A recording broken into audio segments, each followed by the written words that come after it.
Donc, je suis gestionnaire des bases ADN à Interpol, on en a deux, et notre but en fait c'est de recevoir les profils génétiques des 196 pays membres d'Interpol pour pouvoir les comparer, trouver des correspondances et pouvoir faciliter la coopération internationale pour la résolution d'enquêtes criminelles, voire l'identification de personnes disparues.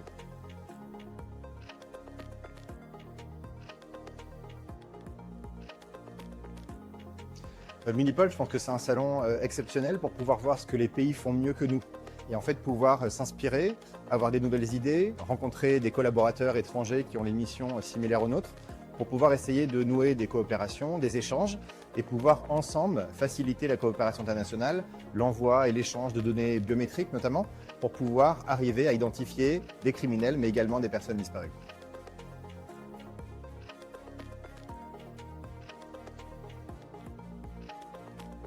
Donc le problème qu'on rencontre pour l'identification des personnes disparues n'est pas tant un problème technique, c'est plus un problème de manque de données.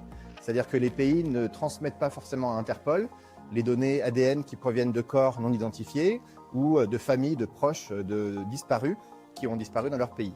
On sait qu'à présent, près de 25% des affaires de personnes disparues ont une consonance transnationale, ça veut dire très souvent on retrouve le corps de la personne dans un pays qui n'est pas son pays d'origine. Et donc dans ces cas-là, la coopération internationale est le seul moyen pour pouvoir permettre de lier les deux données, le corps et la personne disparue, même s'ils sont dans deux pays différents.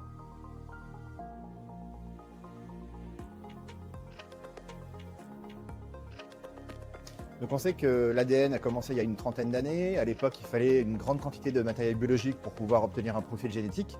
C'est plus le cas maintenant. À partir d'un postillon, d'un contact épidermique sur un objet, on peut avoir assez d'ADN pour pouvoir identifier formellement une personne.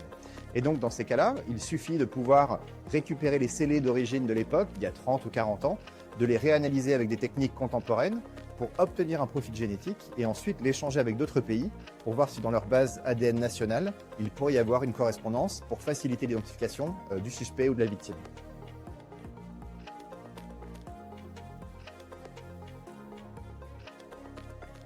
Donc en fait, on sait que la coopération internationale est absolument clé, puisqu'on ne peut pas régler l'ensemble des problèmes nationaux juste en regardant ce qui se passe à l'intérieur de nos frontières. On a besoin de coopérer, on a besoin d'échanger, on a besoin de se former à des nouvelles techniques qui sont développées à l'étranger. Et donc un salon comme Milipol va permettre de pouvoir mettre en commun toutes ces personnes, ces idées, ces techniques, et de pouvoir aboutir tous ensemble à une augmentation de la résolution des affaires et des crimes.